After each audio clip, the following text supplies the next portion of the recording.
মায়ের ভাষা বিভিন্ন জনগোষ্ঠীর নিজস্ব সত্তার অবিচ্ছেদ্য অংশ। আদিবাসী বা ক্ষুদ্র নৃগোষ্ঠীরও রয়েছে স্বতন্ত্র ভাষা। তেমনি খুলনার উপকূলীয় এলাকায় বসবাসরত মুন্ডা জনগোষ্ঠীর ভাষা মুন্ডারি। তবে স্থানীয়দের কাছে কোনো লিখিত রূপ না থাকায় হারিয়ে গেছে বর্ণমালা। মুখে মুখে প্রচলিত কথ্য ভাষাও এখন বিলুপ্তির পথে। খুলনার কয়রা উপজেলার ৩টি ইউনিয়নের কয়েকটি গ্রামে ক্ষুদ্র জাতিগোষ্ঠী মুন্ডা সম্প্রদায়ের হাজার খানেক মানুষের বাস। এসব এলাকার বাসিন্দারা বলছেন, সংরক্ষণের অভাবে হারাতে বসেছে তাদের মাতৃভাষা। অলিখিত এবং বিদ্যালয়ে সুযোগ না থাকায় শিশুরা শিখতেও পারছে না এ ভাষা। তাই ভাষা রক্ষায় সরকারি পৃষ্ঠপোষকতায় সংরক্ষণ সহ পাঠ্যপুস্তক প্রণয়নের দাবি তাদের। ভাষা সংরক্ষণের উদ্যোগ গ্রহণ জরুরি বলছেন মুন্ডারি শিশুদের হাতেখড়ি দেওয়া শিক্ষকরাও। আমাদের যে বাচ্চারা এরা কিন্তু বাংলা ভাষায় শিখতেছে, আমাদের ভাষাটা হারিয়ে যাচ্ছে। তা আমরা চাচ্ছি যে এই ভাষাটা লিখিতভাবে ছাপানো হোক। এই কারণে আমরা খুব নিচু জাতি পড়ে গেছি।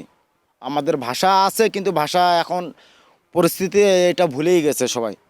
আমাদের ভাষায় কোনো বই নেই, আমরা লিখতেও পারি না, পড়তেও পারি না। লিখিত যদি না থাকে তাহলে এই ভাষাটা তো আস্তে আস্তে এমনি ওদের হারিয়ে যাবে। আমাদের বাংলা ভাষা যাদের লিখিত আছে কখনো হারাচ্ছে না, কিন্তু এদের ভাষাটা আস্তে আস্তে হারিয়ে যাবে। এই ভাষা থাকবে না, একসময় বিলীন হয়ে যাবে। সম্প্রতি খুলনায় দুর্যোগপ্রবণ উপকূলীয় এলাকা পরিদর্শন করে সরকারের একটি প্রতিনিধি দল। এই সময় মুন্ডা সম্প্রদায় ভাষা রক্ষার দাবি জানান তাদের কাছেও। আমিও তাদের এই দাবিটা আমার নিজেরও দাবি, এবং কিভাবে এটাকে ফর্মুলেট করা যায় সেটা করার জন্য আমি ব্যক্তিগতভাবে কাজ করব।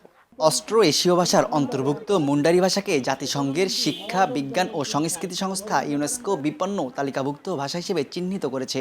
একটা কোনো হানিকে ভাষাও হেরায় যাতে, আর আমাদের জিনিসপত্র কোনো নি পাইলা।